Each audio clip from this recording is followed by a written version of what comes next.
Okay, so one thing that's been getting very popular recently is vermouth. So we thought we'd do a very quick video on vermouth just to tell you exactly what it is, what it's like and what you can do with it.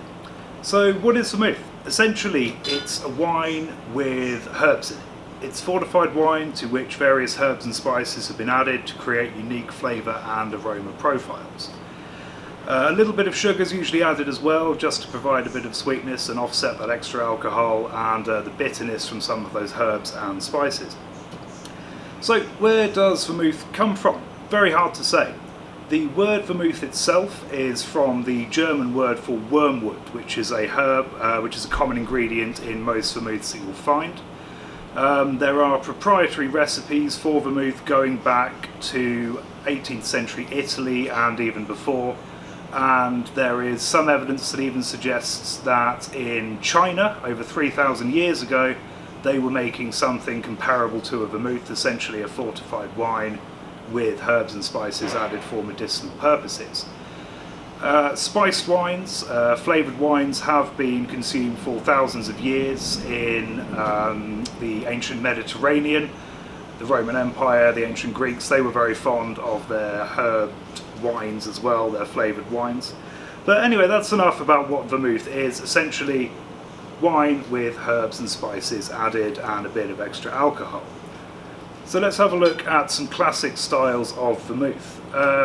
Two that we have here are Lillet Vermouth from Bordeaux in France. The Lillet Vermouth Company was established in the 1800s in Bordeaux and they've been making vermouth there ever since. They're both absolutely classic vermouths in the French vermouth style. French vermouth and Italian vermouth are two words that you'll hear bandied around a lot, especially in those older cocktail books like the Savoy cocktail book or the Waldorf Astoria. When they say French vermouth, they tend to mean something a little bit drier. If they say Italian vermouth, they tend to be requiring something a little bit sweeter for that recipe. So Lillet is a French vermouth made in Bordeaux. The white Lillet was originally called Kina Lillet. It was the first vermouth that they made.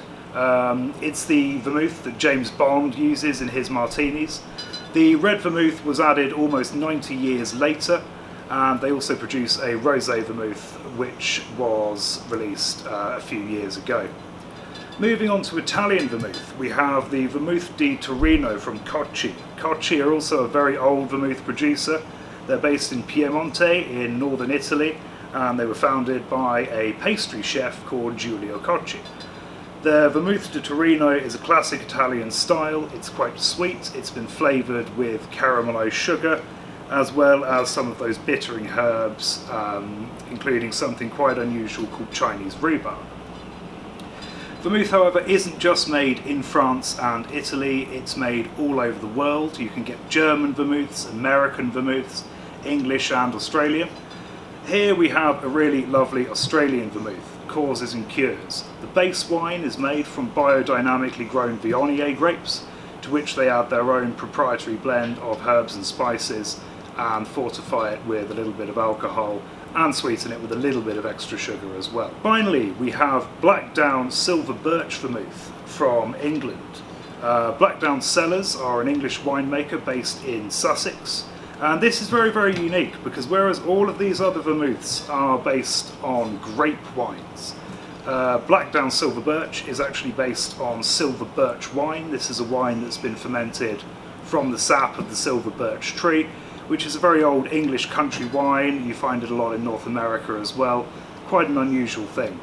And to that they've added their own secret blend of botanicals and fortified that with a bit of alcohol. So that hopefully gives you an idea of what vermouth is all about. It's a drink well worth exploring. It's been around for hundreds, or if you believe some of the other stories, thousands of years. You can drink it on its own, over ice. It's also a key feature in some of the world's most famous cocktails, such as the Martini and the Manhattan. Vermouth is a great drink. Go explore it, enjoy it, and have some fun.